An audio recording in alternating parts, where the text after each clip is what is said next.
I ain't the kind to wear a tie, button up from 9 to 5. I tried that life but said goodbye. I'm not always polite, but I get the job done. Who says the world can never be fun? I'm simply unprofessional. Simply unprofessional. Yeah.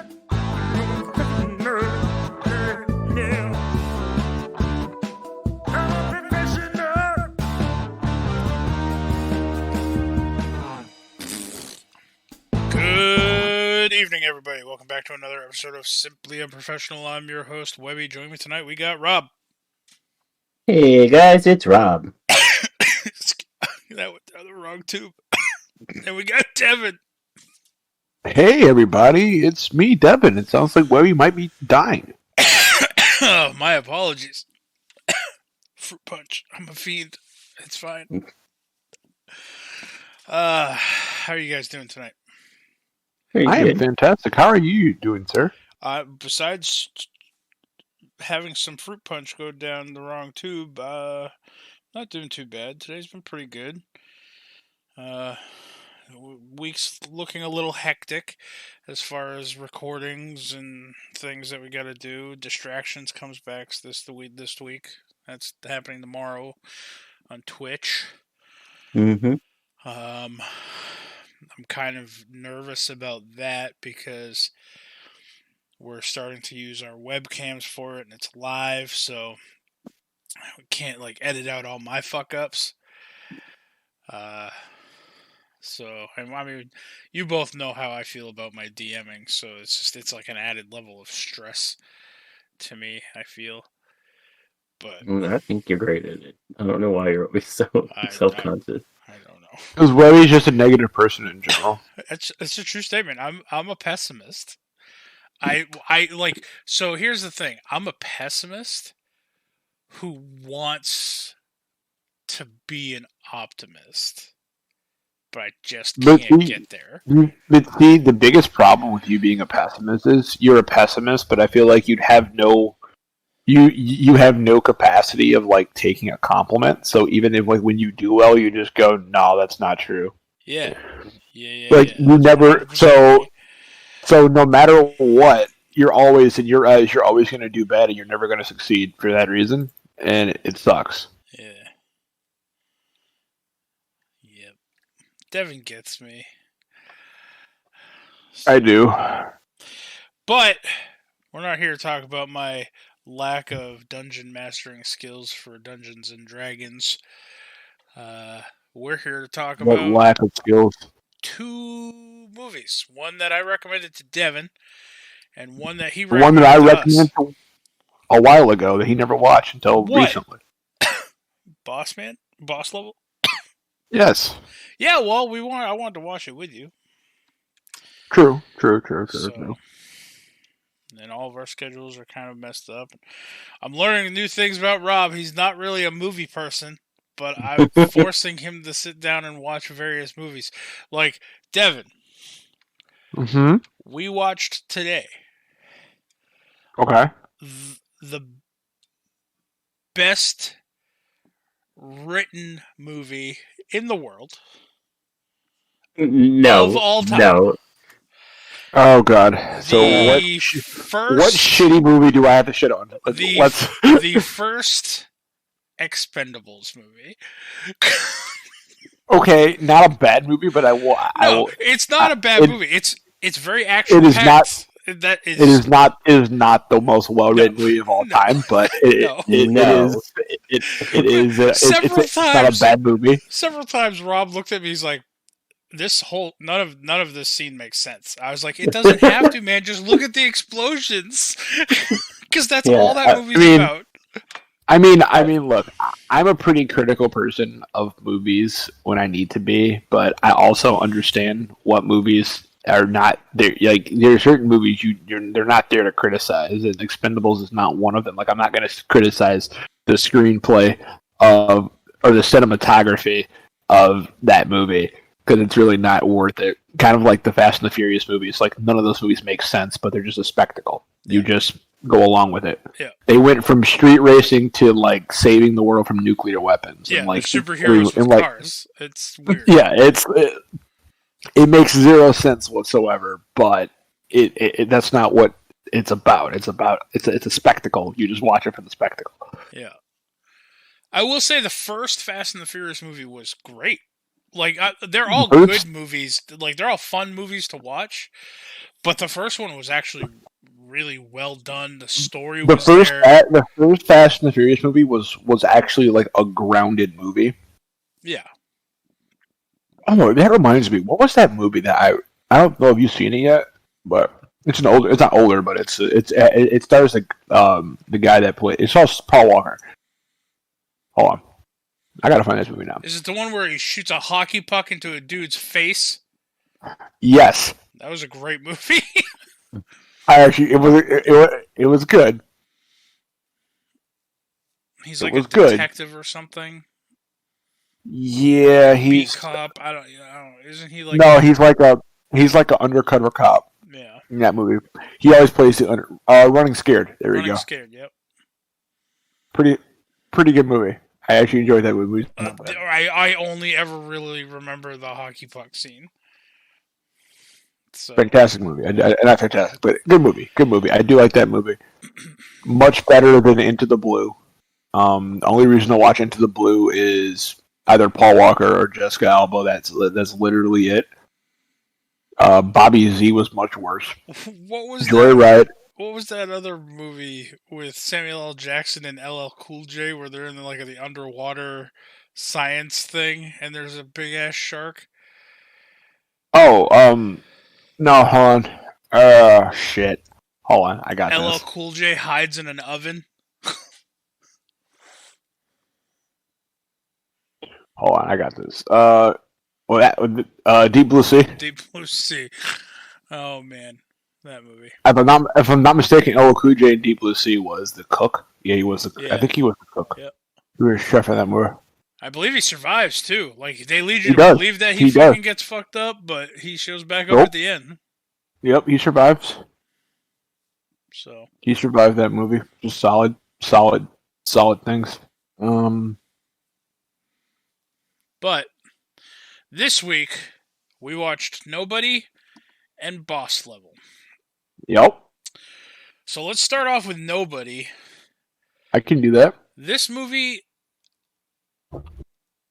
So I enjoyed this movie, but for the I enjoyed it for the same reasons that I enjoyed things like The Expendables and the Fast and the Furious movies. It wasn't as flashy, nearly as flashy. It was like John Wick light. It was more grounded John Wick outside of. Yeah, it was more grounded John Wick. Like, it was just like John Wick if he wasn't necessarily like a superhero. So, like, he still got his ass beat, like, by regular people. Right. It did have more of a plot than The Expendables, too, I will say. I mean, not a ton more, but more.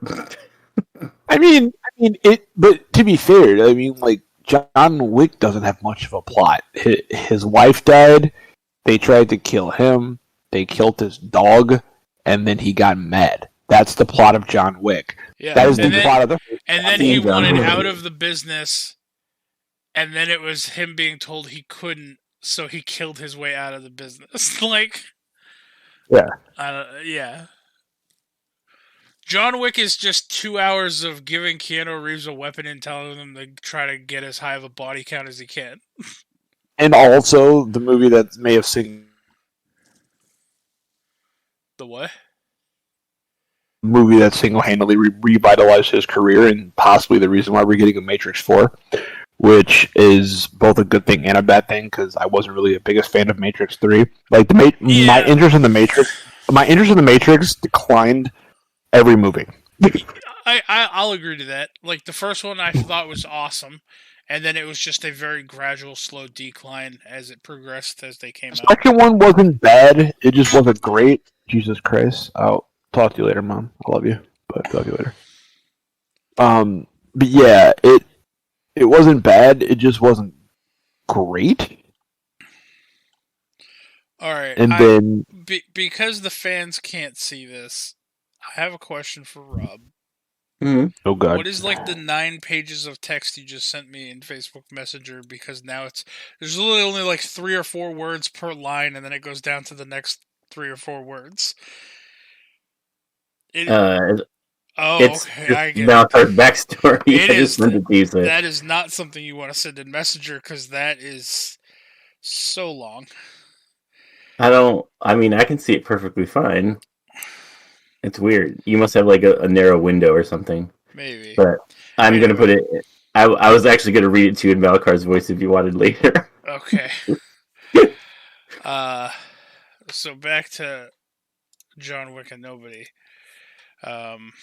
Well, speaking of Keanu Reeves, actually, Devin, have you seen the new Bill and Ted movie? I have. What did you think of it? Alright. I liked it. No, it wasn't bad. I liked it. It was alright. It didn't have the trauma. It didn't have the trauma of the first one. True. I mean, I liked all the other ones too, but like, I don't know. It was the first one is like nostalgic. I'll say that. The first one holds a place in my heart, and like I feel, the other ones are always they're fine. But I saw after like the hype of that one, I was like, I would say it was good, but it didn't. The hype didn't like I guess help that movie, but it wasn't a bad movie. Jesus. All right.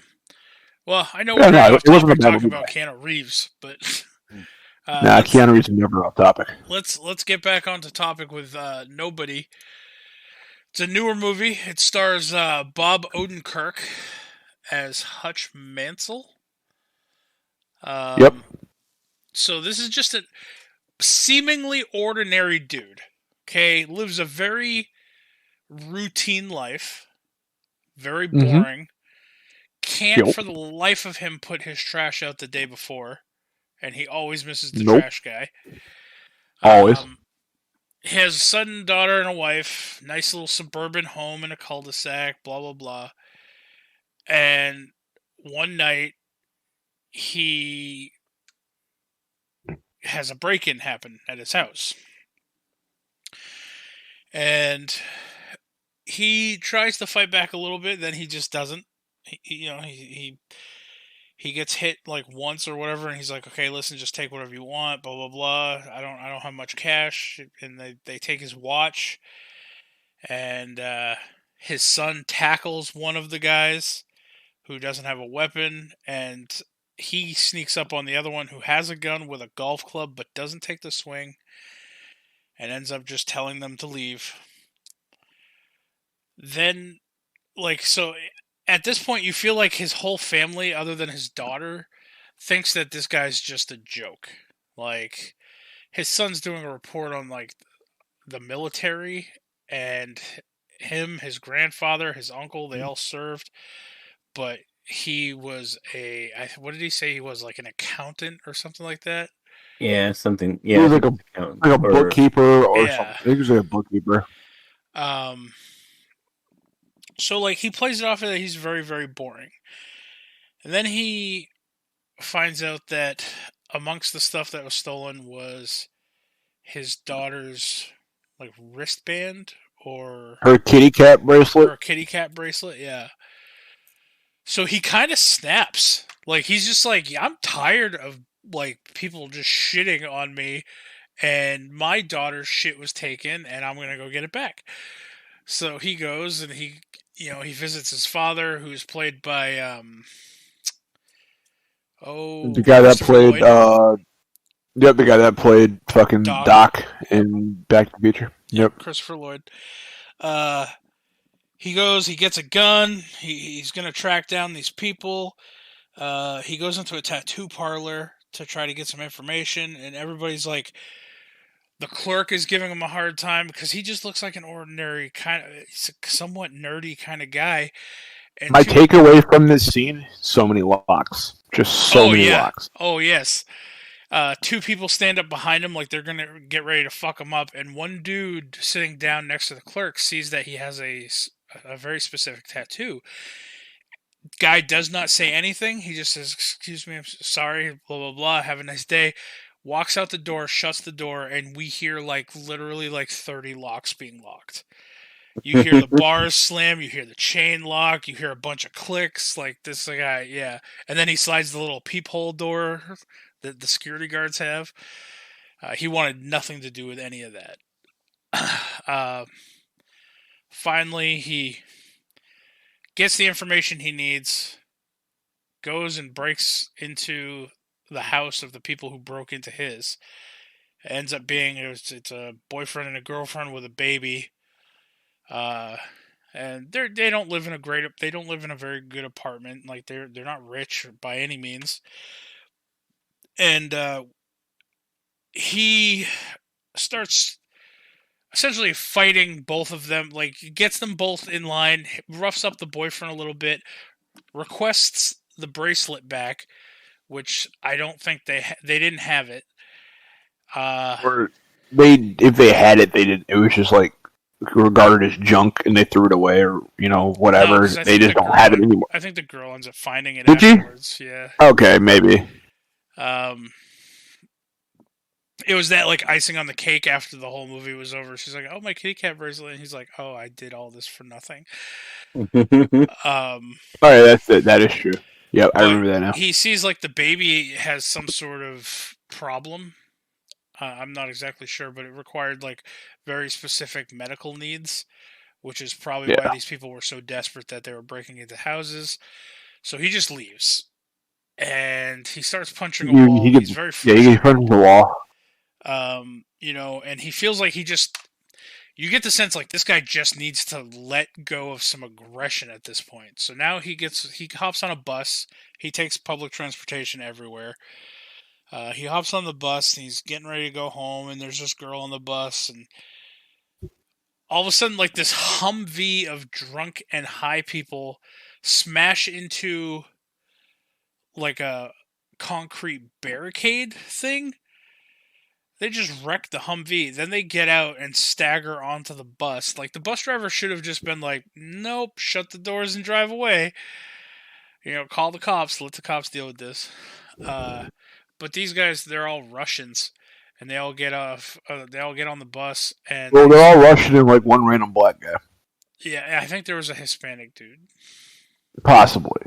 I don't remember. But they're mostly Russian. They're mostly Russian. This is where we find out what this quote-unquote nobody is really capable of. These guys start to talk about this, this girl who's on the bus, and he's internalizing a monologue saying that, this girl's going to get home safe tonight. I'm going to make sure of it, blah, blah, blah. And one of the Russians goes to like grab her hand, and he gets involved, and he gets the shit kicked out of him a little bit at first, and then he starts fighting back. And then, like, you really think, like, you want to think as you're watching this movie, oh, he's just going to whoop all these dudes' asses. That's not how it goes. Like, he throws all of them a really bad beatdown, but, like, he gets, like, stabbed in the leg. He gets thrown out the bus window at one point, and then he just, like, stands up, brushes some glass off of him, and gets back on the bus. He ends up putting all 4 or 5 of these guys in the hospital easily. And then he ends up just walking the rest of the way home. Turns out one of the kids on the bus that he fucked up was like the brother to some crazy Russian crime boss. Okay. As it would be in a movie. And this Russian crime boss this is where I got a little confused. He's holding money for like another crime organization or several crime organizations. Like, he had a warehouse full of money that wasn't his. Yeah, they're all supposed to take turns keeping an eye on it, basically, because they can't put it in a regular bank. Which is really flawed, but I got you. Yeah, that's what offshore accounts are for, I thought. It's a very flawed system. But, I mean... Anyway, this guy, he owns a nightclub, and he finds out about his little brother getting the shit kicked out of him. And then he has this. He hires this girl to look into the person who did it. One of the best scenes is like the girl like contacts her CIA contact, like she's blackmailing this dude for information. He sends her back a bunch of like redacted documents and stuff. She reads all of it. And then she just throws all the paperwork at the feet of this Russian and says, "I'm out. You don't have to pay me." She just wanted nothing to do with this guy. He's apparently like a boogeyman for bad people. I don't know another way to say it other than like he's a cleaner almost. But apparently like his body count is super high. Have you ever watched Nikita? Sorry to get off topic. I have not. You've never watched the show Nikita? No. I've heard of it. Damn. It's a good show. Quality show. Okay. When you said cleaner, it one of the designations of some of the guys on that show are cleaners, and I was just like, it just brought it back to me, and I was like, wow, yeah, Nikita, good show. So then the rest of this movie, like the Russian dude sends like a hit squad to this dude's home, and he tells the family to pretty much get in the basement, and then he fucking murders all but like one of the people. Man, I forget. I know I'm forgetting some major things here because we watched it weeks ago. At this point, Rob, do you remember what else happens? I know. He goes into that restaurant, and the guy is there, and he turns off the lights, or like the other guys are watching. The one guy goes in dressed as like a construction worker. I think that's what happened next, right? Hold on, no. No, are you thinking of the Denzel Washington movie we watched? Oh, maybe. That was The Equalizer. Yeah, no, I got you. Equalizer was a good movie, really good movie. But no, more. The Equalizer 2 wasn't. Equalizer 2 was really good. Equalizer 1 is a much better movie. But they kind of are. No, they're not. They're really Rob's not. like, hey, it has more than a 45-minute runtime. They're all the same. But guys killing other guys. First off, my favorite part in this movie, hands down, was when the guy he gets to the hospital, and then he picks up the chair, and we just see like the scene of the guy like waking up and looking over, and just gets smacked in the face with the chair. I love that. Throws the chair at the guy in the hospital bed. Hit him right in the face. I laughed. I watched it with my mom over the weekend. I looked at it. I was like, honestly, I'm like, that's how I felt when you just wake me up for school in the morning. It was a very realistic scene. Like the chair didn't bust into a million pieces. It was just it just like literally just fucking hucked it. Like he was pissed. Yeah, smacks him in the face with his chair, and then he picks up and starts beating him in his broken leg with a chair. It was pretty funny. But yeah. So after all that happens, he does manage to save that guy. After he crushes his trachea, he gives him a tracheotomy using a drinking straw. Yep. Yeah, on the bus. Yep. And then that happens in the hospital. And then that's when Harry is talking to who we find out later is his like adopted brother or childhood friend. Not sure which one. I think. Yeah, I think that is. But we find out later Hutch is talking to Harry, who's his adopted brother or friend. It's ambiguous. Well, they do have the same last name, so they do. He keeps sending him he tells him to go visit the barber, who's the guy that plays the doorman in fucking John Wick. There's our tie. Who?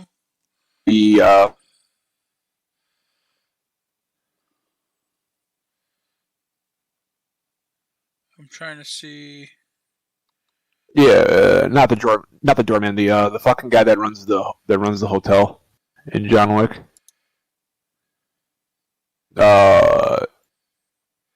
Isn't that Lance Reddick? Is it the same guy? Looks like it was the same guy. I'm not sure. Let's see.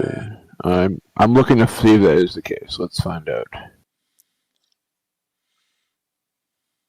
Who is that guy? Who played the barber in that? Maybe that's not him. Let's see. Who played the barber in Nobody.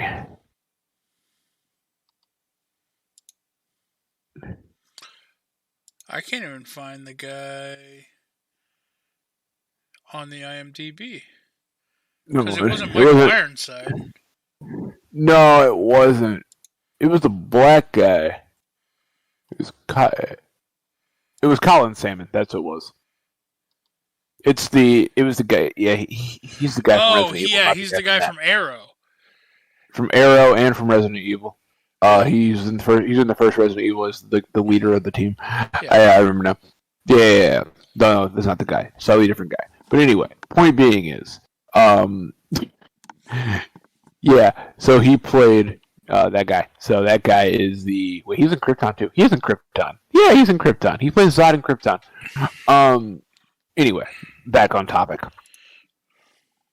They go and meets the barber. That's when he finds out about oh God, Russian names.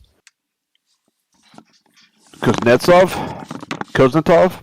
That's when he finds out about him and finds out exactly like who he beat up was, had Russian connections, and because he was on kind of like cloud nine for a couple days. He was kind of walking around like all like super happy, like everything's right with the world kind of thing.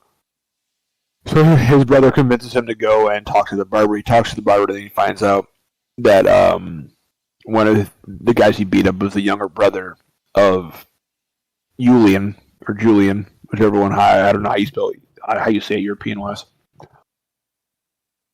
Who's just like a mob enforcer. And then, and he realizes that, obviously this is going to happen. There's going to be a retaliation. So then later that night, he's like, all right, good to know. So he's at home. He made this lasagna, which looked nothing like lasagna. Rob, do you remember that? Do you remember the lasagna? The way it looked like. Yeah, it did not look like lasagna. I'm trying to see if I can find a picture of the lasagna in Nobody, because I cannot. I can't find a picture of the lasagna. It looked like Big Ziti. Didn't look like lasagna, but whatever. Oh, you know who makes it pretty good at Big Ziti? Carmilla from fucking because she buys it from a restaurant. Carmilla from The Sopranos, because she buys it from a restaurant. But no, what's up? Rob makes a pretty good Big Ziti. I don't like pasta at all, but I love his. I don't know. I also make a pretty good Big Ziti. Well, I'm throwing down the gauntlet.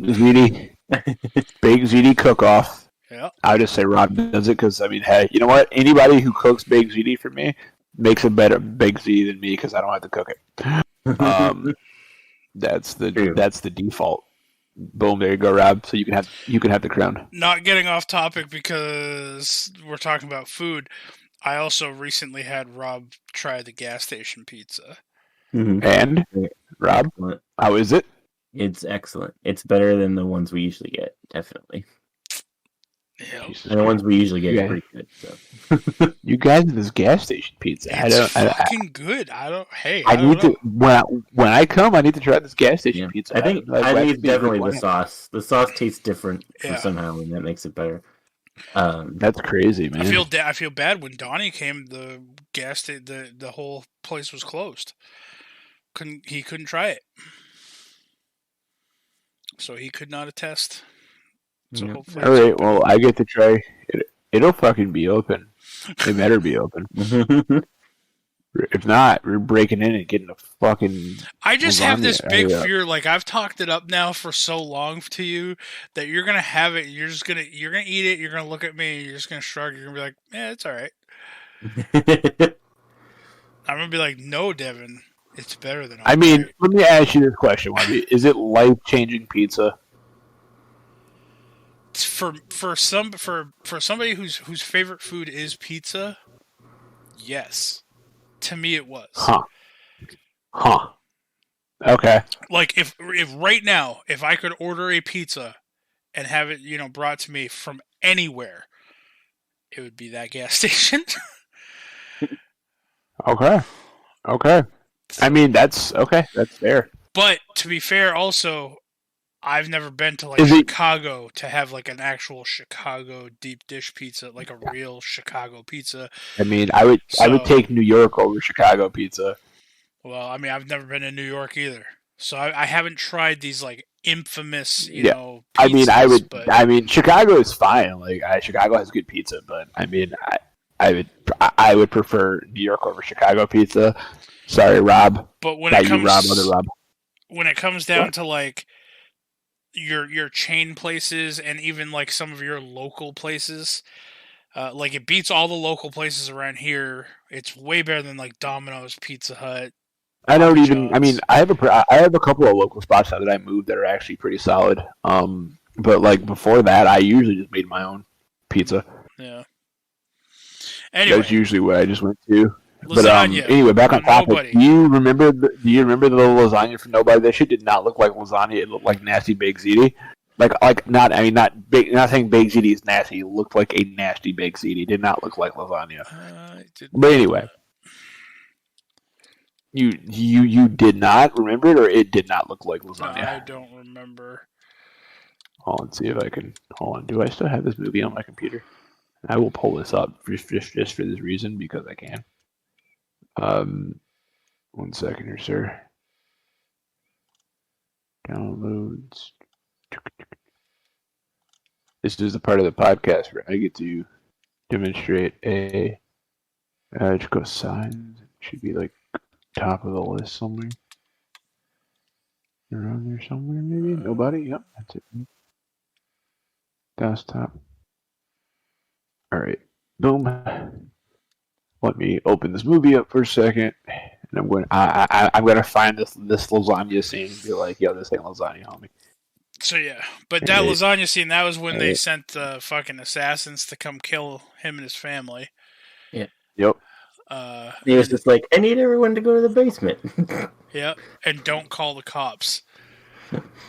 All right. He went to the barber. After the barber, they see all the money. He's sitting down. There we go. Hold on. We're getting close.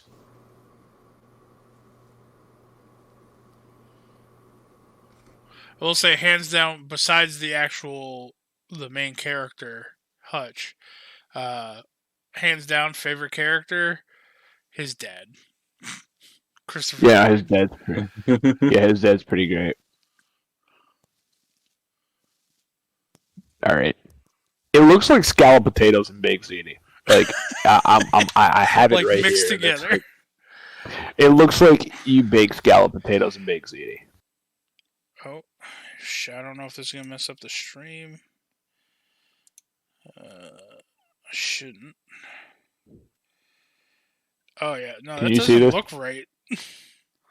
That for sure doesn't look right. I'm not the only one that stood out when he said lasagna. I was like, that's lasagna that looks like scalloped potatoes. Or like a burnt baked ziti. Don't get me wrong, if those are scalloped potatoes and they're burnt like that, I'd eat that. I like burnt. Oh yeah, me stuff. too. Me too. But like, it looks like baked ziti. Like, it doesn't even look like solid like strips of noodles. Right. Rob, are you seeing this shit? I didn't look at it. No, where is it? He's live streaming it. Oh, hold on. Oh, yeah. Yeah, it looks like you said, like those flat potatoes that are just burned all rotten. Yeah. It looks like potatoes are rotten with scalloped potato. Like, it doesn't look like fucking lasagna, but whatever. All right, argument on whether or not this guy can make lasagna. I'm not sure. And like, I couldn't, and the way it looked, I couldn't tell if like from the wife in that scene if she was like being serious. She's like, it looks so good, or she was just being like nice, being like, it looks so good. Right. I really couldn't tell. But the point being is that he makes a shitty lasagna, but he can kick ass. but he makes a shitty lasagna. So that happens. And then while they're doing lasagna, like we mentioned before, you have people that shoot. They pull up outside the house. He sees that. He's like, "Oh shit!" And he tells his family to get downstairs. And now I will say, I remember making. They're asking 1,025,000 questions. I remember making a comment Shut up about and get this. downstairs. He sees the cars driving up the road, and then he tells them to get in the basement or whatever. And then he goes and as the people are walking towards the house with their guns, he cuts the power to the house, so all the lights go out. If I'm hired to go kill somebody and I'm walking towards their house and all the lights shut off at once, that's a bad sign. That's a sign that you want to get your ass back in your car and leave. Because this guy knows you're there and he's fucking ready for you. I don't know if he's ready for you, but he knows you're there. Even if he's not very capable, he could have fucking Home Aloned the shit out of this. Had like a paint can waiting for you on a rope, so when you open up the door, it smashes you in the face. Which that will kill you. It's been proven. Well, shit. What was his name? Mike. Wait, what was the kid's name? Hold on. It was McAllister. What was that? Kevin McAllister. Hold on. What was that movie? Home Alone? No. Better Watch Out. There we go. One of my favorite like Christmassy horror movies. It's not really a horror movie. It's not like a monster horror movie. It's just like a horror movie. But one of my favorite movie. I really like that movie. It's a good movie. Better Watch Out.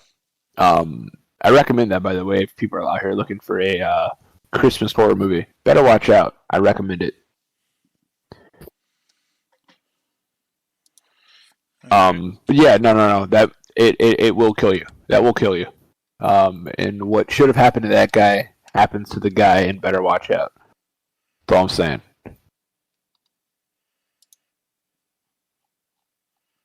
Anyway, so boom. So that happens. Yeah, Pavel, good old Pavel, the Black Russian that multiple people have commented about. Like, I've never seen a Black Russian before. Right. And he's like, my father was like in the St. Petersburg Olympics or some shit. And then he's like, left my mother with a horror. I don't know. Anyway, yeah, I don't know. They shove Hutch into the trunk of this car. He was not. Well, no, they attack first. Hutch like fucks everybody up, and then he gets stunned in the neck, and then gets shoved in the trunk of the car. And then he wakes up in the trunk of the car, finds a fire extinguisher, kicks his way to the front, and then fire extinguishers the whole car, which blinds everybody in the car. And then they hit something and flip. They hit like a light pole or some shit. Yeah, then like the chick in the front seat gets like stabbed in the face with a knife. It was pretty gnarly. The guy in the back, Pavel, poor Pavel, he was in the movie for like 5 minutes. He gets like bisected, I think, by a car or by the car door. Or he just got stabbed a bunch of times. I'm not sure which one it was, but it didn't look good. He died. I like how Hutch starts telling him like this important background story, and he just dies halfway through it. And he's just like, God damn it. So. No. What happens is he goes back home. This is what happens. He goes back home, and then that's when he starts like looking around, and he starts like, and when he gets there, he looks and he sees that at the base of his stereo, that's where he finds the kitty cat bracelet. Okay. And then and then after that, that's when he lets his family out, and then they all like leave, and then he tells his wife to go, and he winds up setting the house on fire to destroy any evidence. And he's telling the one guy that's still kind of alive, sitting on the couch. He's like, human bodies burn, human bones burn up at like 1,500 degrees. He's like, this house is set to burn at twice that, so they won't find you here. Yeah, then he dies in the middle of his story too. Yeah, I think so. And then he steals the neighbor's car. Yeah, he walks out and steals his neighbor's car. And then is that where he goes and he decides that he goes and takes it to the nightclub with like a Claymore or whatever? Yep, that's exactly what happens there. So Actually, no, he he blows up No, all the money no, no. and stuff first, right? No. Actually, no. What he does is, I don't remember. that's when he explains that he's like an auditor, which is an assassin employed by intelligence agencies to kill people who are considered untouchable or too difficult to arrest. He wound up letting one of his targets go. Sees his target a year later. He was like happy and has a family, and he kind of got like jealous and really wanted that for himself. So that's what he did. And then he winds up grabbing, like cleaning out his safe before he burns down the house, and he goes and buys his boss's company. Yeah. With gold bars. Gold bars. And then his son's like, no, who apparently is his brother-in-law. Yeah. And he's like, no, you know, what am I gonna do? And then he gets punched in the stomach, and then he's just like, I don't give a shit, I get the fuck out. Because the father's all on board with fucking gold bars. So I mean, not that I can blame him. Yeah. Then he fucking home alones the entire fucking warehouse. Yes, he does. He home alones the warehouse, and then that's when he goes to the money stash. He kills a bunch of people. Then he pours gasoline in the water tank for the sprinkler system, and then fucking sets that shit off and fired all the money. Yep. And that's when he goes to the club and he sits down after the guy finishes like his epic song on the stage. And he sees him and he comes out and he's like, he's about to say something. He's just like, everybody surrounds him. He pulls out the claymore and they have a conversation. And that's when he's like, hey, either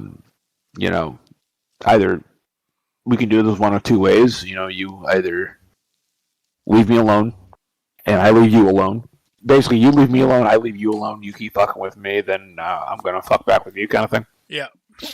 And then, the Russian guy lets him walk out of there, he walks out of there, then immediately the Russian guy, gets his guys and starts shooting at him. So car chase happens, a bunch of cool, car chase kills things happen. And then that's when he leads them back to the,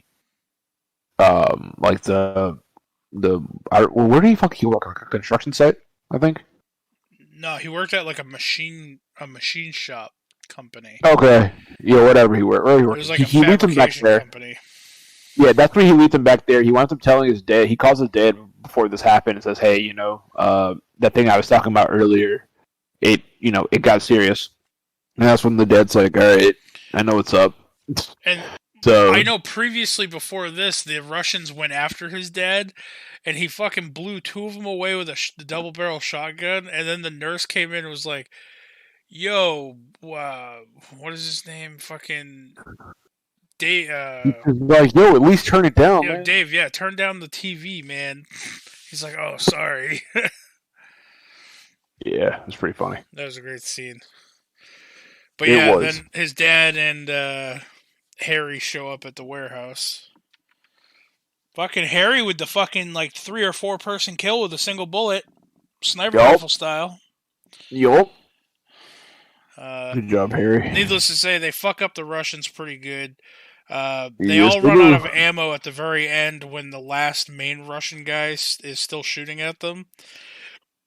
So I remember Hutch took this riot shield or this bulletproof glass. And he strapped a claymore to it. He took a bulletproof glass, strapped a claymore to it, and ran everything out his face and blew it up. Yep. That was rough. But it worked. It did work. And that was essentially the movie. And then at the end, it showed him and his wife buying a new house, and they both pretty much said at the same time that it needs to have a basement. Yep. But yeah, it was essentially if you enjoyed John Wick, you would enjoy this movie. He kills lots of people in this movie. I don't think it's as many as John Wick, but it's quite a few. I mean, there's definitely a nice kill count in this movie, but I don't think it's as much as John Wick. But it's definitely a nice little kill count in this movie. Now, talking about kill counts, let's talk about this boss level movie that you had us watch. Yesterday, the day before? Day before, yep. Man, so starting off on this movie, the first question Rob had, because it starts off with, what's his name? What's the actor's name? Frank Grillo. plays Frank the main Grillo. character, and it starts off Man, the with myth, him. the legend himself, Frank Grillo. He's talking and getting ready for work, or he's doing something. And Rob's like, "Is this not a video game movie? Like, that's what boss levels are. You find those in video games." It very quickly dissolved into pretty much a video game movie. It did. Think if I actually had really, to describe this enjoyed movie, this movie more than I equally should have. I honestly will say this is one of the few movies that I will give like the award of I enjoyed this movie more than I probably had any right to. right? Like this movie sounds like it's set up for failure, but it was really good. Yeah. If I had to describe this movie to somebody who's never seen it, like say I was going to describe it to my mom, I would say it's an action oriented Groundhog's Day. Yes, that's a good way with a lot of murder. Yeah, with so much murder. And most of it's Frank Grillo, because every time he dies, he just wakes back up, and the thing is like with Groundhog's Day, it starts off the same, but like there would be like small differences, and he said that there are some small differences, but essentially every day is exactly the same to the point where he could literally just do the motions. Like set his watch by it. Yeah, he could just do the motions and avoid being hit by various things. But I mean, it's an interesting concept. I think it would suck having to relive the same day over and over again. Mm-hmm. I mean, it would suck having to relive the same day over and over again if you didn't have like a purpose. Like if you knew what your purpose was, like, or if you figured out like why you have to relive the same day over and over again, like he eventually does, which I'll arguably say is probably the weakest part of this movie. Yeah, is like the meta plot's probably the weakest part of this movie, but I mean it's still a fun ride along the way.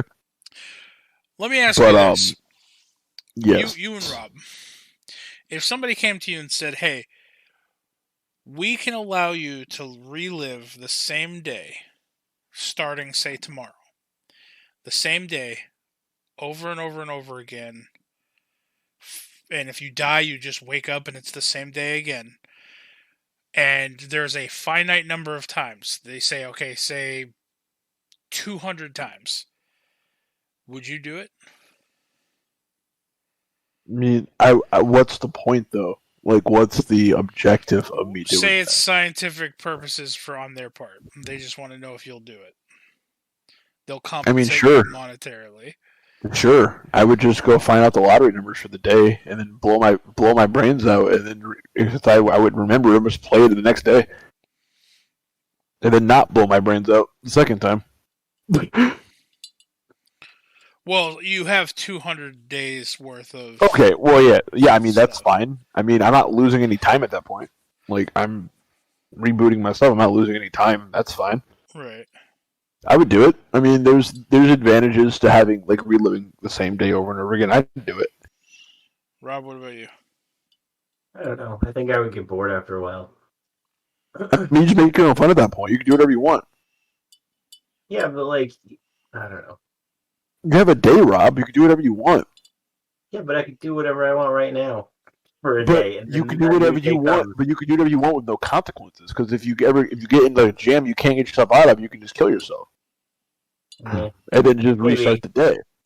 I get 200 times though. Like maybe if it was less, I would be like, okay, let's try it. See, I would accept it even with the 200 time thing. I mean, you could And I like would do run what he around. did. I would You do could what he like did run in the around movie. and like you could run around and like junk check like every celebrity. I'm not saying you should, but you See, could. I wouldn't do that. Like I would do what he did and like find like a martial art or like he did sword fighting. No, like there's And I would like spend things every you could day use the time training for that and would be getting like that. better. So Yep. No, absolutely. Like you could definitely do that.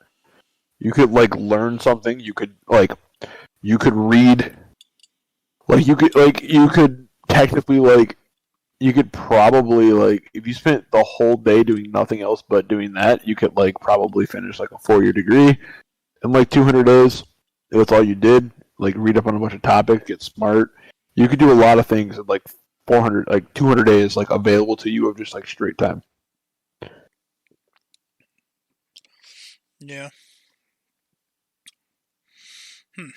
Anyway, Devin, give us a rundown of this movie. Sure, I can do that all day. Hold on. 1 second. While you're So yeah, it starts off. Oh, okay, go ahead. It starts off with our wonderful person, Frank Grillo, the man, the myth, the legend himself, Frank Grillo, playing one Mr. Roy Pulver. He's a retired Delta Force soldier in Atlanta. He awakens in his loft, and he has a machete. Basically, he wakes up, dude with the machete starts swinging at him, and he seems very calm about this. And this was when we find out that he's done this over 100 times. He disarms that guy. A helicopter flies next to his window, kills that guy, and the whole time he's narrating this, so we understand it. He's walking around his apartment, putting on his clothes and everything else, and his apartment is just getting destroyed. He even makes a comment about that. And no, actually, this is attempt. I think at the point this is attempt, 48 or 47. Yeah. When that happens, he's been reliving the same day, and it's been over 4 months for him. And it's not even just that he's waking up and reliving a day. It's assassins are trying to kill him all day long. All day long. Which he hasn't made it past 12:30 or something like that at this point. Yeah, yep. I'll tell you. So it's not just a normal day like in Groundhog's Day. It's this is as people are trying to kill him when he wakes up from till he dies. Yep. Then so so basically it's happened so much that he now knows these assassins, their locations and their strategies. And he kind of just nicknames them all. We have attempt 48. That's when he calls his estranged wife, and attempt 48. We find out he tries to call Gemma, his ex-wife, or his separated wife. I'm not sure how it worked out. Anyway, her boss picks up the phone, and he's just oh yeah, she had an accident this morning and she slipped and fell and she broke her neck. Sorry to tell you. He says last night. Last night, yep. And there's not much, So he's nearby, and he's like, "Where are you at?" And then he kind of hangs with the phone. And he turns around and we find out it's Mel Gibson. Yeah, it's Mel Gibson himself, the man, the myth, and the other legend, Mel Gibson himself. So yeah. Oh shit, are we gonna connect the dots? You have Adolf Hitler's gun and Mel Gibson in the same movie. I also like the part where he goes to the girl, "Oh, is that a katana?" And she's like, "I'm Chinese. It's a Chinese sword." He's like, "Look, it's just a sword. I'm not racist or whatever."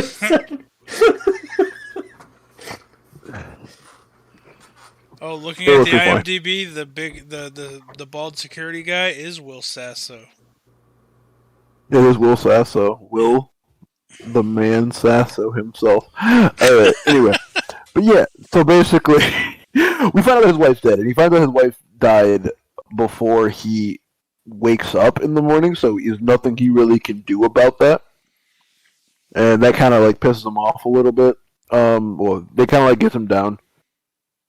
And then that's when we get the flashback of how he ended up here. And then it shows basically the day prior he visits her at the lab she works at, thinking that she got him a job interview. They kind of have an argument over Joe, which is her son, which we find out is actually also his son, but Joe doesn't know that Roy's his dad. Right. He just thinks that Roy is a boyfriend or a friend of the family, but doesn't really know that it's his father. And yeah, that's when Will Sasso over there calls for Gemma to speak with Mel Gibson. And then that's when she reveals that that's when she lets Roy know, she's like, "I need your help with something." And then she tries to ask. I think she asked him if he got she asked him if he got his birthday present from her, and he kind of blows it off and doesn't really acknowledge it at first and stuff. She's like taking hair samples and shit from him. Yeah, yep, and that's when Will Sasso comes in and says that she's needed, and then he's like, oh, who the hell is this guy? She's like, oh, it's my friend, and I told him about a visit, to visit the facility because he was looking for a job and this and this, and then that's when we see Mel Gibson come in, and he's just like, oh, why would you do that? You shouldn't have said anything about the security of the facility. It's classified and all that other crap. But yeah, so that happens. Then basically it's like a weird interaction, but you don't really think anything about it, and then he leaves. And then that's when basically he goes on with his day. We find out he goes to I think he goes out partying. He goes to a dentist appointment. He goes to a dentist. He goes to a dentist appointment. Dental assistant. Dental assistant. Yeah, dental assistant. And they want to go out, and they wind up partying, and they end up back at his place, and then they wake up. He wakes up to this. To the machete guy. That was to the machete guy, and that was we find out now at this point he's on attempt 143. So we started on attempt 48, and then now we're at 143. So it's happened a good chunk of times. Yeah, and all the while they are replaying, for the most part, the same footage over and over again of him waking up and then him jumping out the window into the truck. He may kill people separately or differently. Yeah. On each time, but it's pretty much what happens. And every day he makes it to the bar and he gets stupid drunk, and then he never makes it past 12:30 something or whatever. Yeah, I think it's 11:57 or something like that. He never makes past 11:57 or some shit like that. But yeah, so at 143 he arrives at the. That's when he's at the bar on attempt 143. That's when we see him go into the bar for the first time. Oh no, I lied. That's when he goes and he goes to go be with his son, and that's when he finds his son. Because he misses the exit. Who may or may not be dealing drugs. Yeah, because he found the NOS on the car that he keeps stealing. And he's like, Yep. how did I never see this before? And then he flips the switch and he misses the exit that he normally takes to go to the bar. He ends up at that so this time he underground went to go video visit his game son. tournament thing. Yep. So he takes that to go visit his son and then hang out with his son and see what's up. The screens are all acting weird. And then he sees his son and it looks like his son's doing a drug deal. His son's 11.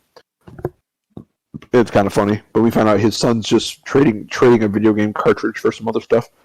Yeah, for some trading cards. There you go. Which is kind of a bad trade, depending on how you look at it, but whatever. Yeah, so then he basically spends the day with his son, and then he finally tells his son that he's his father right as he gets shot in the back and dies. Yeah. And then he wakes up again. Eventually he finds out that they're tracking him somehow. Yes. He does eventually realize, he comes to the conclusion that, they keep fighting him no matter where he goes, but it took him, because he realized he never made it past a certain point. He never made it past, I think it was 11:57. Yeah. And then he made it longer that day while he was underground, and then he only got killed when he came outside. So he realized, something about being underground tracked it, and the bar is underground, and he never really gets tracked in the bar either. So he winds up going back to the bar, and he overhears the black guy at the bar talking about tracking devices, and he's like, "Hey, would you have an idea, or know if someone could, by looking at something?" He asked the guy, "How would you hide a tracking device on someone and have them not know?" And he's like, "Probably I would do a tooth or the teeth."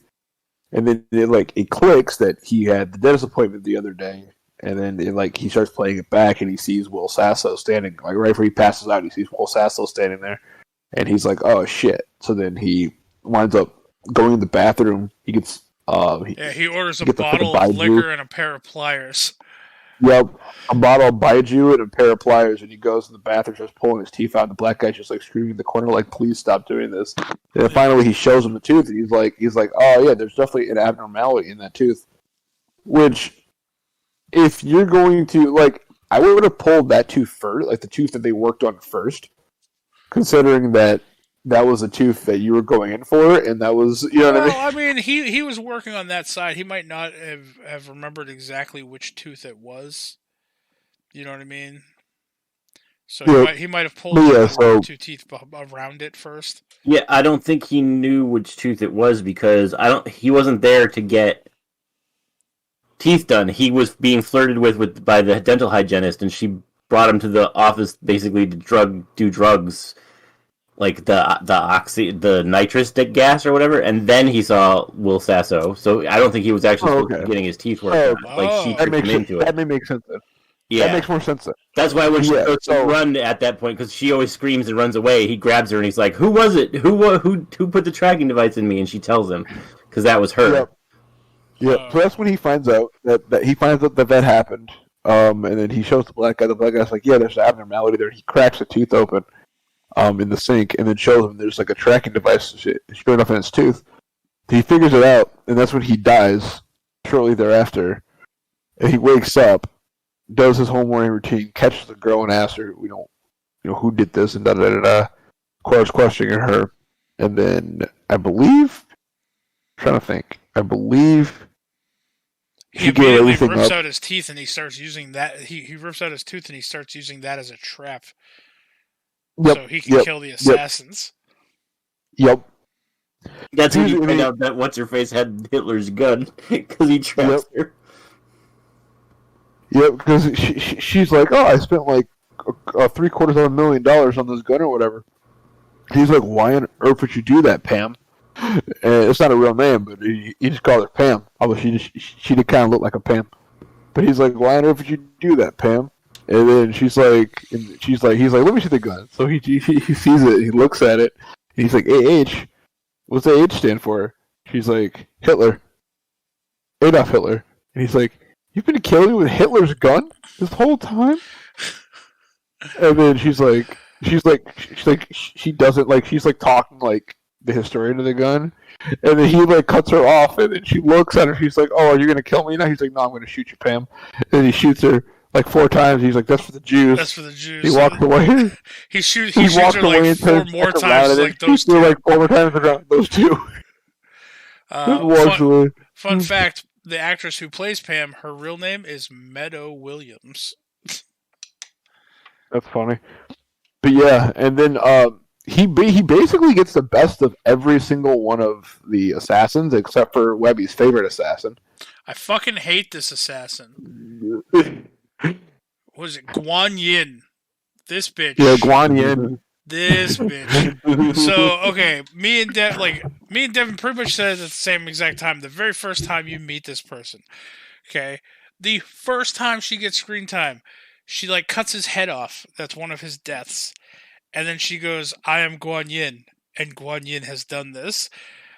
I fucking immediately said, "I hate this character now." But the part that makes it like cement in the fact that you hate this character is right after she does that, there's like a montage of her killing him like 12 times, and every time she kills him, it's, "I am Guan Yin, and Guan Yin has done this." I fucking it's like, God damn it. Although it did birth a really great title for SU, so I don't dislike her as much anymore. Fair. I liked Kaboom. I thought Kaboom was the best killer. Him and maybe the little midget with the bombs that shot bombs in your back and walked away. Yeah, that was Kaboom. Him and the hillbilly that just would spear people and drag them down the street. Yep. Which I believe was the dude that played Dale? Nope. Hold on. Boss level. It should have been the guy that played Dale from Tucker and Dale vs. Evil. Just saying.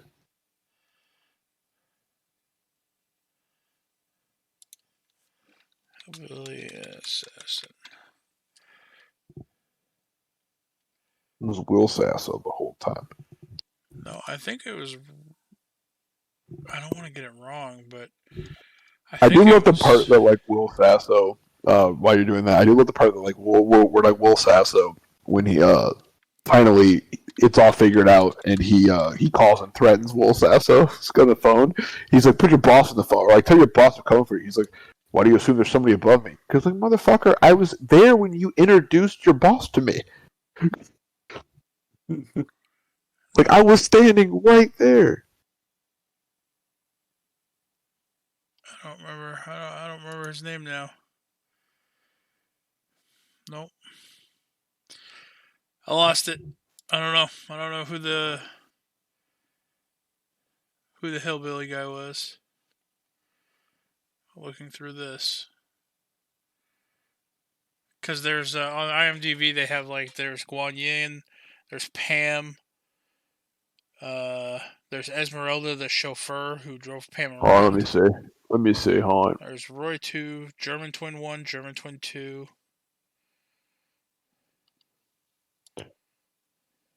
Hold on. Oh, Rob Gronkowski was the helicopter gunner who kept blowing out the shit out of his apartment. That sounds about right.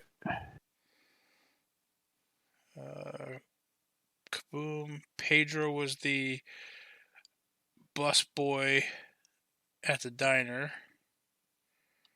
Oh, maybe it was Smiley? Yeah, it was Smiley. Yep, it was Smiley. Michael Torek played the hillbilly. I liked him because it was just like you see Roy just sitting there. One of the attempts, he's just sitting down outside trying to eat a good club sandwich.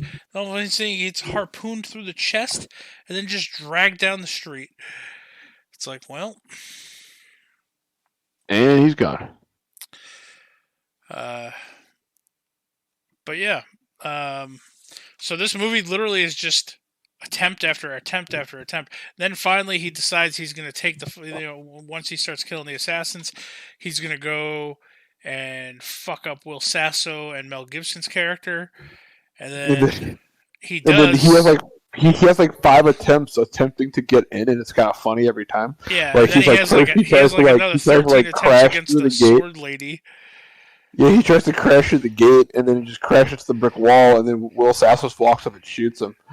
And then he does it the second time, and he shoots the car over the gate, and then he like sneaks in, and then Will Sasso's standing behind him and shoots him. Yeah. And then like 2 or 3 more times other shit happened, and then Will Sasso just killed him. And then he kills Roy 2 and switches identities with Roy 2. Yep, and that one got pretty successful, and that got him in, and then he had to fight Guan Yin, so he figured out like the correct path to get him into the facility. Yeah. And then that's like Guan Yin, and she basically kicks his ass every single time. Yeah. Then he goes back to the sword master at the bar, and then there's like a training montage. And then finally he goes back and fights Guan Yin and fucking whoops her ass. Cuts off her ponytail. And then best scene in the movie, he fights Will Sasso and plants the sword in Will Sasso's forehead. And Will Sasso just starts stumbling around with this giant sword sticking out of his head. I loved it. Then he called him some sort of like redneck unicorn or something like that. Mm-hmm. But yeah, I don't know. The movie was strange and enjoyable, and like you said, I think I enjoyed it more than I thought I would, or that I thought I should have. Yeah, the movie is one of those movies. Like it's kind of like a guilty pleasure movie for me. Like it's not a bad movie, but it's not like a movie that should be particularly like entertaining. You know what I mean? Like, it should be like a movie like you put it in the background and like enjoy, and you can kind of ignore it. But at the same time, I actually like every time I've watched the movie 3 times now, and every time I watch this movie, I've been like thoroughly like watching the movie. Like I actually like the movie kind of thing. So Rob, who was your favorite assassin? Don't say Guan Yin.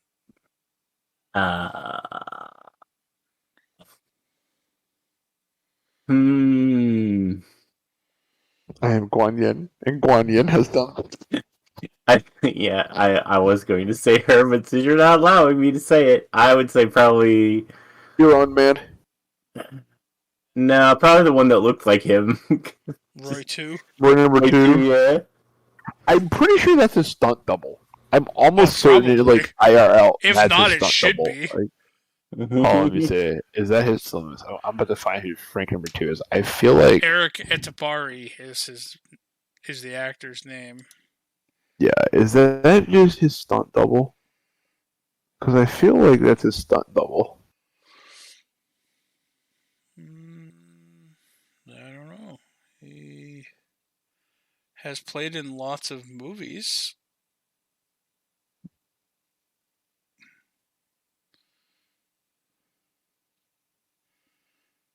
He's played in a lot of movies. He has. He played in Too Fast, Too Furious. We brought it full circle. Boom. He played in one of my favorite movies of all time, The Lincoln Lawyer. I love that movie with a passion. One of my favorite movies of all time. It's on my top 10 must-watch list.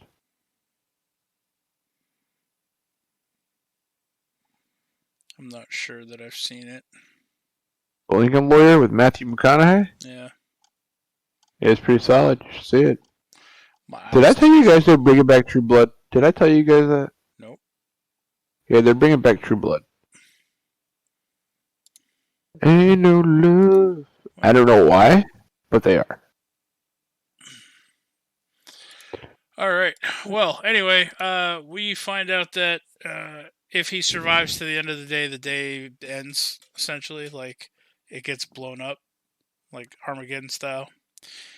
And he ends up saving his girlfriend / ex-wife / wife from being Well, killed. he finds out that she's alive. He finds out that she's still alive. Yeah. That she's not dead. And then that's when he goes to, like, go save her.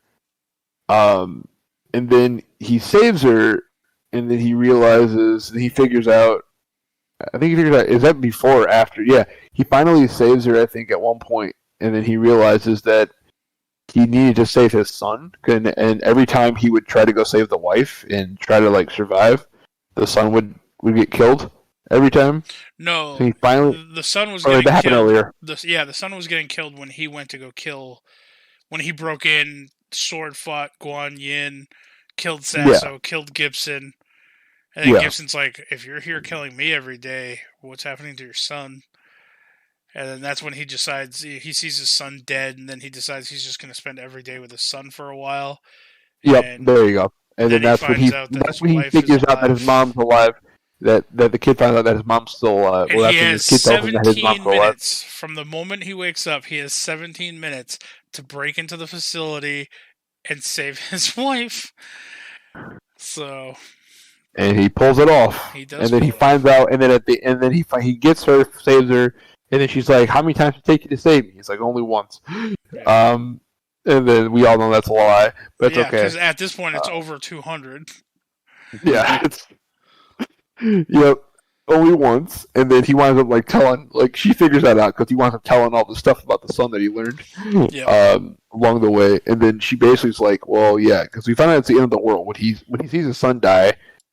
That we find out the end of the world was that day because the machine that they're running like causes the world to collapse or whatever. Yeah, the something spindle. Is it the Osiris? Yeah, spindle? the Osiris spindle, I think it is. Yeah, that causes the world to collapse. The Dope machine ass that, name like, for a fucking machine. I give him credit for that one. that the wife started running to like get him going, to get that going, and everything. But yeah, so that's when he saves the wife, and then I'm trying to think, what was I about to say? He saves the wife, and then tells her that he has to do it one more time. Yep. Yeah, he can step into it and do it one more time, And not die. like, and not die, because this time there's no redo. Like, in order for her to like, the machine can't stop. Only way for the machine to stop is for him to step through the machine, and that'll like stop the cycle. But it puts you back where you were one last time. So basically, he would have to like redo everything that day that he just did. But he has to he only gets one chance, like no mess ups. And then he says the goodbyes and he does that, and then like he opens his eyes in bed right before the machete's for the hit. And he's like, "Got one last chance," or whatever it was. Yeah. Pretty easy day, and then it like cuts, and then it that's the title card, and that's how it ends. So we don't really know if he ever succeeded. Of course he does. He did. He's had 200 times to fucking master this level. Of course he makes it. It's just like a video game, man. Just like a video game. You're not wrong. Yeah, that was Boss Level and Nobody. Those were two. I thought they were two very good movies. I'm gonna go as far as giving them both probably. I'll say a 7 to an 8. Yep, that's what I would give 7 to an 8. Yep. Right. Same. So they were very entertaining. I feel And like on replay IMDb, value.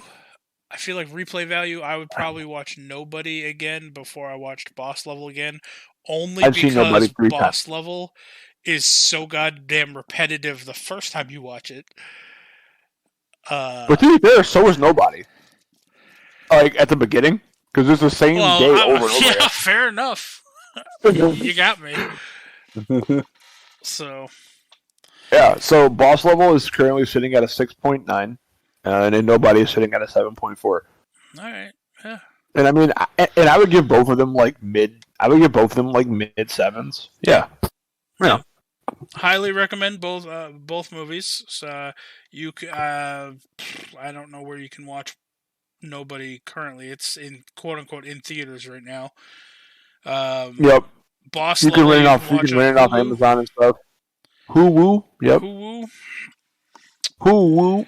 Also, remember, folks, if you want to watch the best written movie ever, go watch The Expendables. Or don't. But all of the It's dialogue fine either made way. perfect sense. No, it did not. Or it didn't. It's fine. We still here. For every one of you that watch The Expendables, we will get to find out if Jet Li's character really has a family. If Jet Li's character has a family? Yes. Remember on the plane when they wanted him to do something, he's just like, "No, for my family." Oh, yeah. Well, I remember in the truck he was talking... He always wants more money for his family. Yeah, well, I remember in the truck he was telling Stallone that he wanted more money because he's at more risk of danger. And Stallone's like, "What do you mean?" He's like, "I'm smaller. When I get shot, the wound is bigger because I'm smaller." Yeah, he always has like a reason for it. I love Jet Li. I don't know why Jet Li retired from like American films. I don't know why. But I missed like the first 10 minutes because I was doing something, and then I walked through and I was like, "What is this?" And Webby was like, "It's The Expendables. Come watch it with me." And I was like, "I have stuff to do." And he was like, "Well, blah blah." And I was like, "You know what? Fine, I'll watch it." So I sat down. And what do you hour in, I was It like, was the "What best is choice this?" you've ever made, wasn't it? Rob, It was an what hour. do you really have to do though? I had to finish Malakar's background for tomorrow because we have that thing tomorrow, the live broadcast thing. But anyway, I was an hour in, and I'm just like, I mean, did you figure out that plot? issue, or do you think you still may need me like next time going forward? No, it'll be fine. I All right. got it all settled because we ended up scrapping. I'll tell you after the podcast. All right, cool. So Yeah. But yeah, so like I said, it was about an hour in, and I turned to Webby and I'm like, "Does this movie have a plot or a story of some kind? I'm not following what's happening." And he's like, "Not really." And then there were like things people were saying that made absolutely no sense. I was just like, yeah, they were hired to go check out some shit, and there's lots of explosions. That's all you need to know. Pretty much. That's all you need to know. That is the movie. The guy's like, your daughter started painting, or your daughter's a painter. That's how it starts. And the guy's like, "No, that's how it ends." I'm like, what does this have to do with anything? Rob, what do they even mean? But I don't get it. I have good news for you, my friend. What? There are minimum at least 2 more Expendables movies for us to watch. Nope. Yep. Nope. That's not the answer that's happening. The answer is yep. Nope. Yup. I still have not even watched John Wick, so... Listen, You haven't seen John Wick? no, he refuses to watch it because the fucking dog dies. Yep. Oh, I do not watch movies in which dogs die. They told me that we could watch Really? it. Have you and seen keep I the Am dog- Legend with Will Smith? No. Oh, all right. I mean, that's. I mean, you can not watch that movie for other reasons. Like, it's fine. But I said that we could watch it if we skip over the dog dying part, and they tried and it would not let them do it. Yeah, Hulu was getting all messed up. It was all janked up that day. I'll find it for us to watch, and I'll skip past the dog part. Then you can just watch all of the retribution part, the revenge killing. So, Don't look at it as a dog dying, Rob. Look at it as them just rehoming him with a bullet. Nope. well, I don't necessarily know that I agree with that statement either, Devin. I also don't like movies where dogs die. Me either. I'm a huge dog fan. I mean, it got to the point where I remember we did an SU on Alita Battle Angel, and Kurt told me going into it to just plug my ears at a certain hour mark. Because you don't see anything, all you hear is a dog yelp. And it's like, this is going to ruin the fucking movie for me if I hear this. Like, it really does. It really puts a burden on, I don't like movies where dogs get hurt. But I don't usually watch movies about dogs either, because it's the same thing. Like Marley and Me, I've never watched that, never will. I've never seen it. So what you're saying is, Rob and Webby, what you're saying is that we need to watch Cujo. I've seen Cujo. No, I'm saying we need to watch Cujo. That's what needs to happen. So now it's the dog that's doing the terrorizing. Well, yeah, and not the other way around. Yeah, I mean, watch Pet Cemetery. We got Mr. Cuddles. No, we're not watching Pet Cemetery. We sold a book at my old work at Petco. The title was a book about a dog where the dog doesn't die at the end. They had to make that was the title of the book. Well, I was like, yep, because they always freaking die if they're in the book. I mean, but to be fair though, the best story about a dog and their owner of all time is Blue's Clues. Tell me I'm wrong. I want to rewrite. I rest my case. I want to rewrite Old Yeller, and taking a script from what Rob just said, I'm going to title it Old Yeller, but instead of him dying at the end, he has crazy diarrhea. No. And I want to see how many copies of this book I will sell. I want to rewrite Old Yeller, but not I need Old Yeller to fall into public domain, so I can rewrite Old Yeller, keep every word in it exactly the same, except it's the last part when they go out back behind the barn. You hear a shotgun go off, and Old Yeller just walks out with the shotgun in his mouth. But. All right. Well, we never see the kid again. We've been at this for almost an hour and a half, so we're gonna wrap it up here, folks. We need a science corner with Rob, which I know you're super prepared for. Well, I was looking into microchips, which is sciencey, I suppose, because everyone knows about all the freaking shortages. Like Donnie's plant keeps closing down because there are chip shortages. It's impossible to get a processor for your computer. Don't lie. You're looking into microchips because you want to have me chipped so I can't sneak up on you. Well, there's that too. But anyways, looking into it, it's difficult to make more. Because I read a couple articles. One of them was the chip shortage keeps getting worse. Why can't we just make more? It costs a lot of money to make chips because the equipment to make them is insane. I didn't even know this. So if you think of a transistor, everyone pictures a thing that you could hold in your hand. But microchips have millions of them now, transistors, and they are smaller. They're 5 nanometers in size per transistor, which a human hair is 100,000 nanometers wide. So 5 nanometers for this thing that runs your computer. even getting dust on it can cause it to malfunction. So they have to create these factories with dustless rooms. Anyone that works in there has to wear like equipment where they can't like that covers their entire bodies. They're basically like hazmat suits. So I got a question. Mm-hmm. You're saying that the shortage, like people, we would have to create more places that have like these specialized rooms to be able to even like handle these products. Mm-hmm. But we already have the buildings because they're already being made. How come they just can't up the quantity of how much they're making?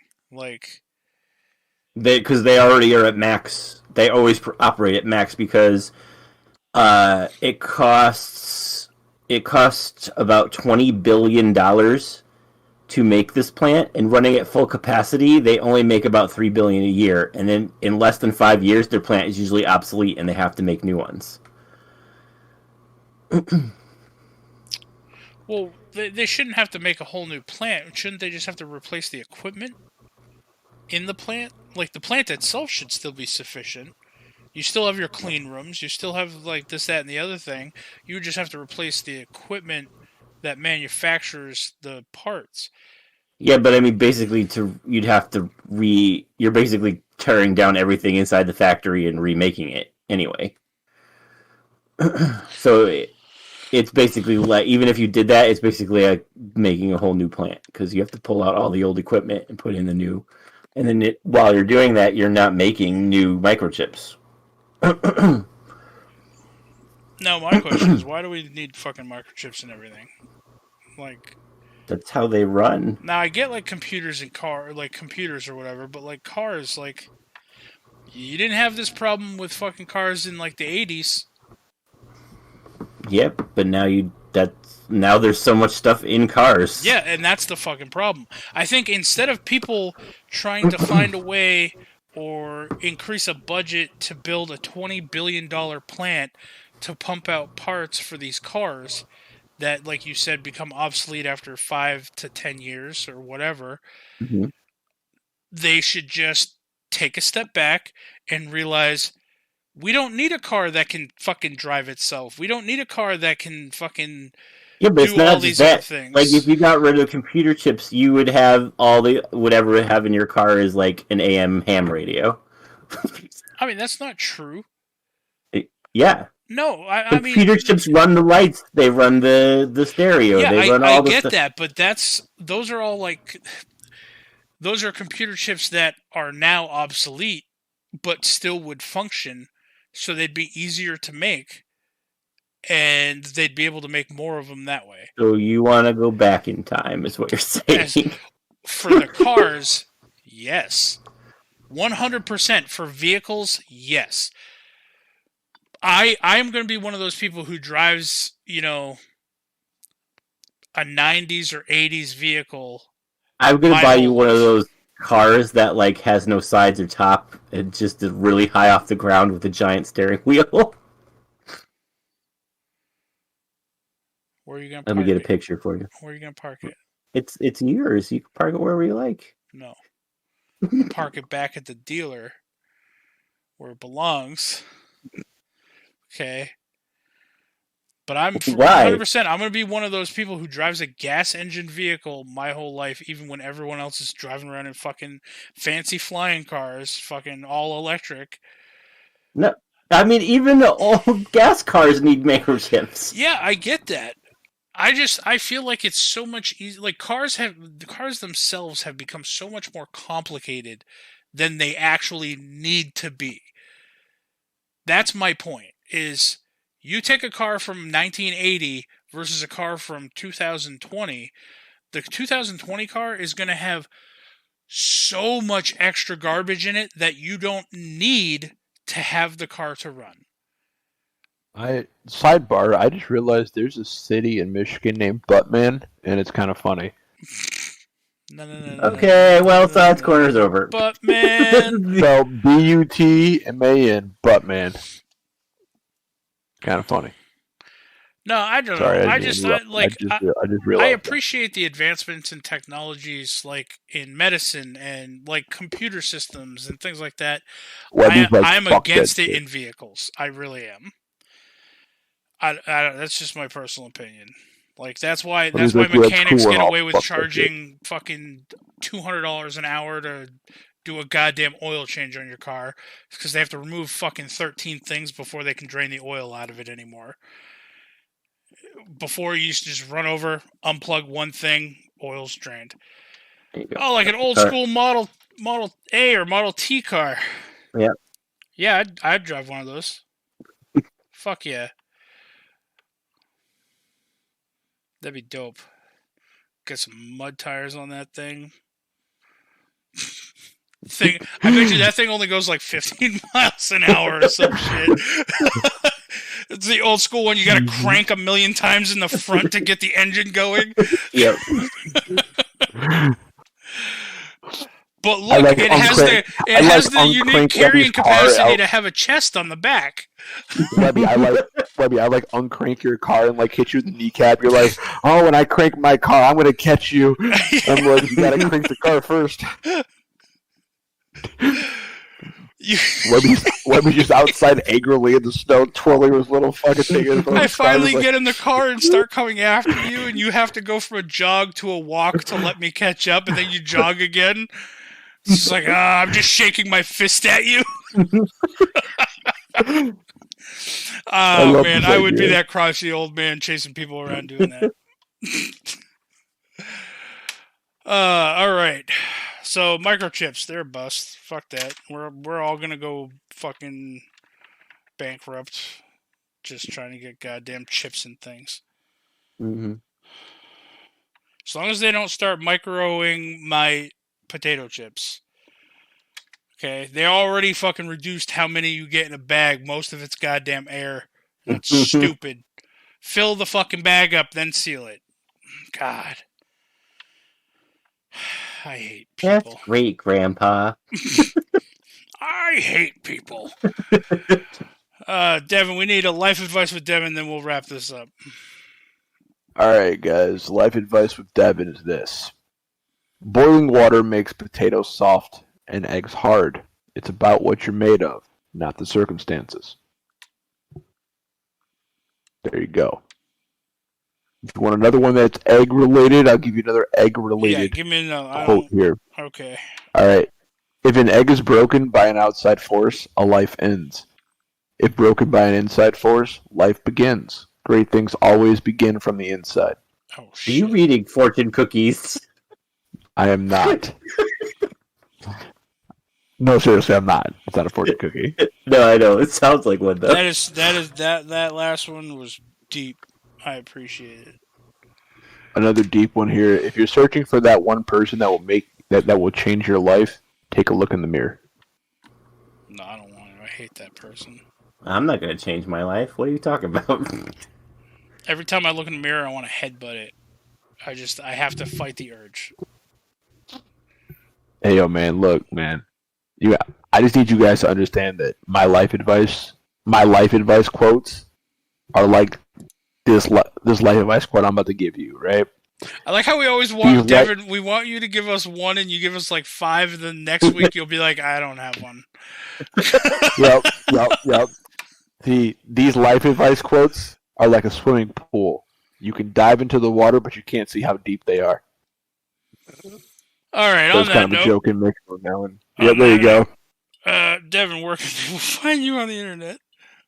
You guys can find me on Twitter at DMP_Pookie and on Twitch at Mr. D3. And as always, you can find me on eBay slinging these jokes. You didn't hear last week's SU, did you, Devin? I did not. I don't listen to SU. I'm not on it. He gets me upset. Fair. No, I'm kidding. I said if I'm not on it. Last week, I was on eBay looking for Devin. I mean, you found me. You got me back. Rob, where can people find you on the internet? You can find me on Twitter at Confessor_X and on Twitch at twitch.tv ConfessorX. And tomorrow you can find me on Linstead DM on Twitch. Actually, when this is out, it'll actually be 3 days ago. So 3 days ago, you could have found me on Linstead DM. Yeah, this comes out Friday. All right, so Wednesday you could have found him. Unless something goes terribly wrong and nothing happens, and then who knows? Okay, hold on. Maybe Twitch dies. I need to put this out there. If any listeners have the ability to time travel and you hear this, go back to Wednesday night at Linstead something. Twitch.tv/Linstead DM. That. And type into chat that you were listening to this week's SU and you wanted to say hi. No joke, if that happens, I'm going to have a heart attack and I'm dropping dead right here on my computer. I mean, it is possible for people to do that. If you go back and watch the VOD, you can put in chat wherever you wanted to. So then if someone again watches it in the future, you'll see them pop up. So do that, because Webby will not remember that. And guys, I have for all more my life advice. More life advice because summer's coming up. So for all my high schoolers out there, listen. Kids in the backseat cause accidents. Accidents in the backseat cause kids. That is a true statement. As always, everybody, you guys can follow me on Twitter at JaxForestWalker, all one word, on Twitch at DMWebby, and on eBay at I found Devin, Buttman. Buttman. Thank you for listening, everybody, and until next time, fuck Booster Gold. Fuck Booster Gold.